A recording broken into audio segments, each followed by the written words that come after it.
Henri Weil, mucho más conocido por su seudónimo Stendhal, sin duda ha pasado a la historia de la literatura como uno de los escritores más mordaces y punzantes de todos los tiempos. Hijo de su tiempo, Stendhal nació en los albores de la Revolución Francesa y estrenó mayoría de edad en el apasionante y decisivo siglo XIX. A través de su aguda pluma, entramos de lleno en los personajes conocidos, anónimos o incluso ficticios, que protagonizaron los principales hechos y acontecimientos que marcaron la idiosincrasia del mundo que actualmente habitamos. Stendhal es mucho más que la Cartuja de Parma y Rojo y Negro, sus obras capitales. Incluso más que el célebre síndrome de Stendhal, esa especie de éxtasis que sufren algunas personas cuando son expuestas a una bella obra de arte. Si disponen de unos minutos, repasaremos de manera sucinta la más que interesante biografía, repleta de viajes por toda la Europa del siglo XIX.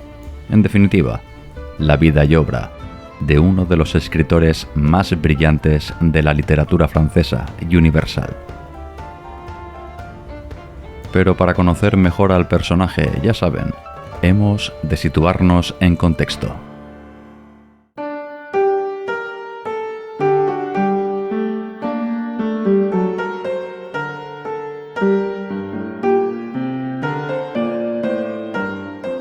Viajamos a un 23 de enero de 1783 en la bucólica y fría villa francesa de Grenoble. En este día nació Henri Weil, hijo de Querubín Weil, abogado del Parlamento, y Henriette Gagnon, dama de la sociedad burguesa de su tiempo. Nuestro joven protagonista, aun y haber nacido en el seno de una familia acomodada, lo cierto es que en el futuro achacó muchos de sus males a sus tristes primeros años de vida. Toda mi desgracia se puede resumir en 2 palabras. Nunca me han permitido hablar con un niño de mi edad.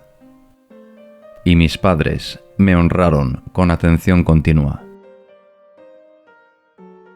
Por estas 2 causas, en esta época de la vida tan alegre para los demás niños, yo era mezquino, oscuro, irrazonable.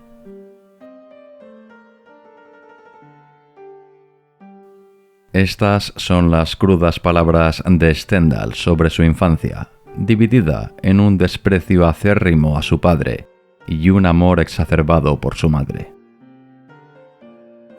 Pero Henriette tristemente abandonó este mundo cuando nuestro niño protagonista tan solo contaba con 7 años de edad. Un duro golpe del que nunca se supo sobreponer. Stendhal creció odiando a todos los que le rodeaban. Su padre, su niñera, su tía, su tutor, el abad Reyen, y la consecuente rígida y estricta educación católica. Stendhal, desde muy tierna edad, ya se mostró como un consumado y convencido ateo radical.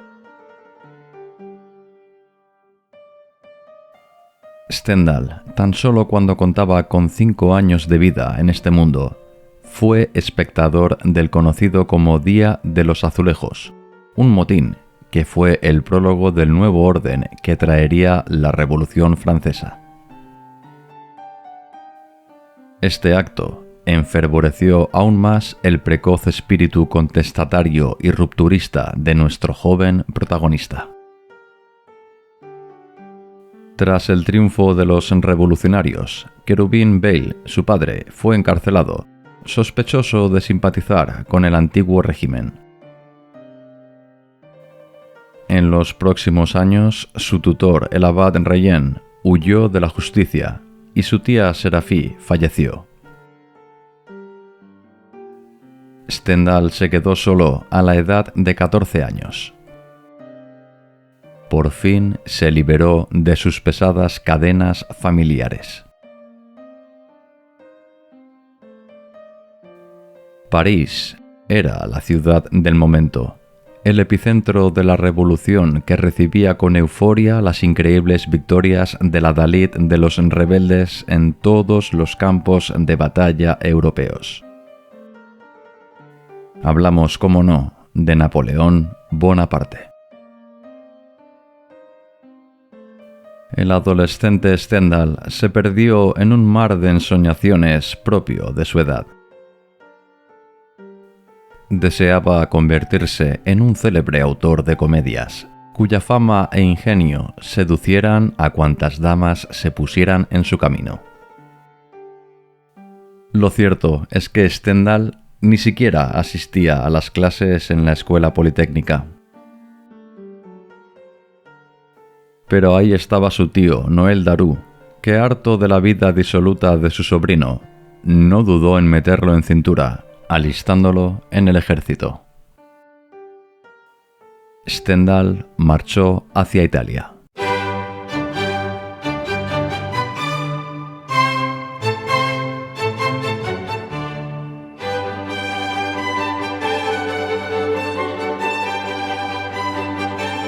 Estaba absolutamente borracho, loco de felicidad y alegría.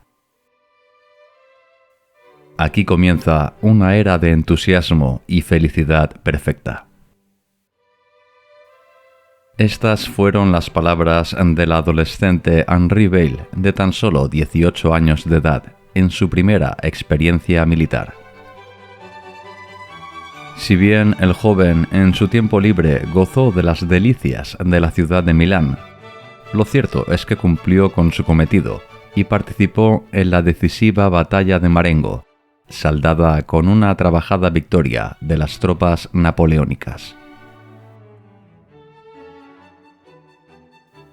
Nuestro protagonista fue ascendido al cargo de segundo teniente en el 6º Regimiento de Dragones y fue destinado a la bella villa de Brescia. Stendhal, aficionado a los bajos fondos y las damas de compañía, contrajo sífilis, motivo por el cual en 1802 fue licenciado y regresó a París. Es en esta época, cuando contaba con 20 años de edad, cuando Stendhal se apasiona de veras por la literatura y el arte en general. Devora cuantos libros caen en sus manos, no importa la temática o género. Desde la filosofía de David Hume hasta las obras de teatro de Goldoni. Pero la genialidad literaria, de momento, se encontraba en un rincón oculto de Stendhal. En los sucesivos años, continuó con su particular estilo de vida licencioso. Amó y fue rechazado por decenas de mujeres, viajó a Alemania, Marsella y de vuelta a Milán, la que ya consideraba como su verdadera casa y patria chica. Fue en Florencia, cuando se encontraba visitando la imponente Basílica de la Santa Cruz. Se sumergió en un estado de éxtasis que posteriormente sería bautizado con su propio nombre. El síndrome de Stendhal. Estas son sus palabras.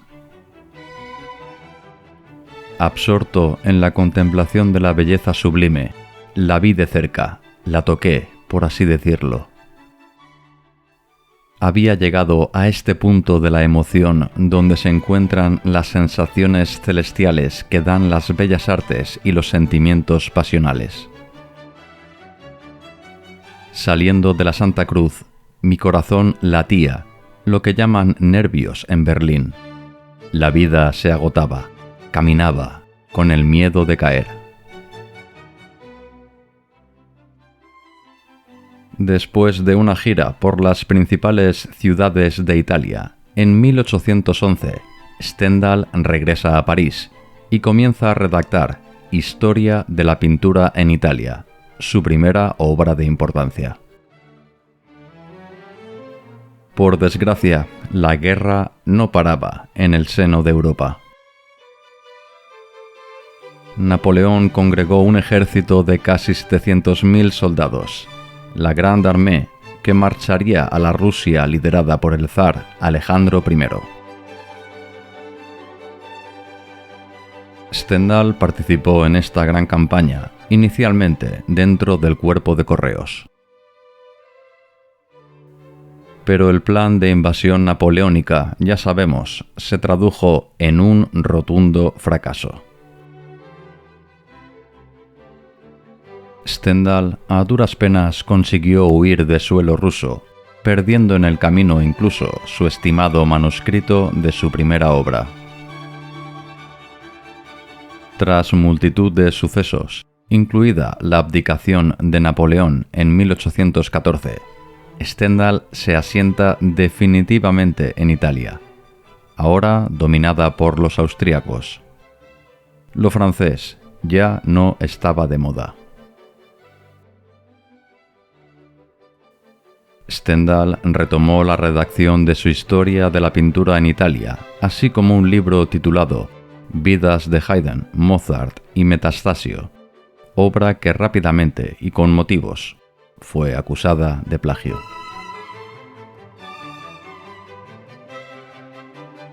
Durante su nueva estancia en Milán, Stendhal tuvo la oportunidad de recibir algunos números de la revista de Edimburgo. Pronto quedó fascinado con la pluma de Lord Byron, el cual tuvo oportunidad de conocer en persona en la misma Scala de Milán. Stendhal retrató con estas palabras al gran poeta británico: un joven bonito y encantador, un rostro de 18 años, aunque tiene 28, el perfil de un ángel, el aire más dulce. Es el más grande poeta vivo. Es a partir de este año 1817, cuando Stendhal entraba en los 30 años de existencia, cuando por fin comienza a surgir de su mordaz y privilegiadamente sus primeras creaciones literarias. Fueron sendas obras que versan sobre dos temas que el autor conoce muy bien: Roma, Nápoles y Florencia, un exquisito diario de viaje ficticio por estas tierras, así como Vida de Napoleón, un ensayo que narra vivencias y puntos de vista en primera persona sobre tan importante personaje. La década de los 20 trajo el fallecimiento del padre de nuestro protagonista, principal financiador de la bohemia vida de Stendhal. Ahogado por las deudas y sin muchos recursos, Stendhal redactó artículos para el Journal de París, así como para diversas revistas y diarios británicos. Ante las estrecheces económicas, el ingenio del escritor se multiplicó.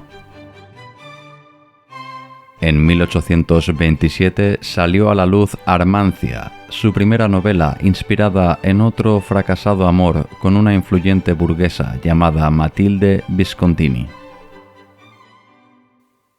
Pero la gran obra de Stendhal estaba por llegar. Rojo y Negro vio la luz en 1830 durante los convulsos días de la Revolución de este año. El autor se encerró en su habitación, puliendo cada pequeño fallo que contuviera el manuscrito, ajeno a los graves disturbios que fuera estaban sucediendo. La década de los 30 devolvió a Stendhal a Italia, su verdadera patria, esta vez como cónsul estatal en el puerto de Civitavecchia. El maduro escritor, ya cerca de la cincuentena de años, lo cierto es que según recogen sus propias notas, se aburrió soberanamente en esta etapa de su vida. Comenzó a redactar varias obras que desgraciadamente han quedado inconclusas. Stendhal incluso afirmó que no volvería a escribir más. Pero para fortuna de la humanidad, quizás esta crisis existencial hizo posible que surgiera una de las creaciones literarias más importantes del siglo XIX. Hablamos de La Cartuja de Parma. La novela alcanzó un considerable éxito de ventas y de crítica. Cabe destacar la reseña que publicó el mismo Honoré de Balzac, el cual catalogó el nuevo libro de Stendhal como la novela más importante de su tiempo. A finales de la década de los 30, el gobierno francés cambió y Stendhal fue obligado a renunciar a su puesto de cónsul en Italia. Volvió a su amada y odiada París, trayendo de Italia una serie de problemas de salud que pronto harían mella en la vida del escritor. Stendhal no pudo concluir su gran obra, Lucien Leuven, una novela extremadamente crítica con la política de su tiempo. Fue publicada de manera póstuma en el año 1894.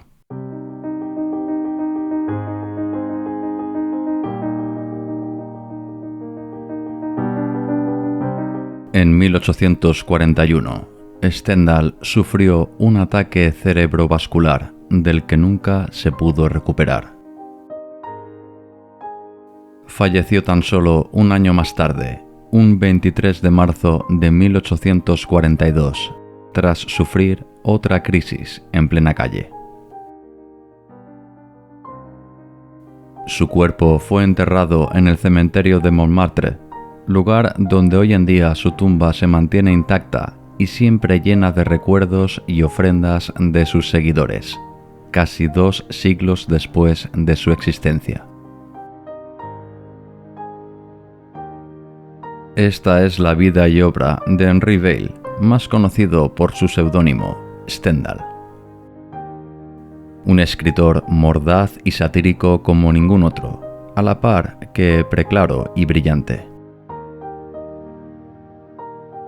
Si bien no fue tan prolífico como otros de sus colegas coetáneos, lo cierto es que Stendhal es de los pocos escritores que ha conseguido permanecer en el imaginario colectivo mundial hasta nuestros días, gracias a sus 2 obras cumbre: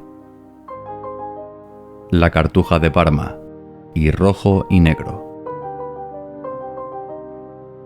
Admirado por muchos y criticado por otros, no muchos, en honor a la verdad. En definitiva, nos quedamos con su escueto epitafio, que en tan pocas palabras retrata a la perfección el carácter e idiosincrasia del gran escritor francés de nacimiento e italiano de corazón. Henri Weil, milanés, escribió, amó, vivió 59 años, 2 meses.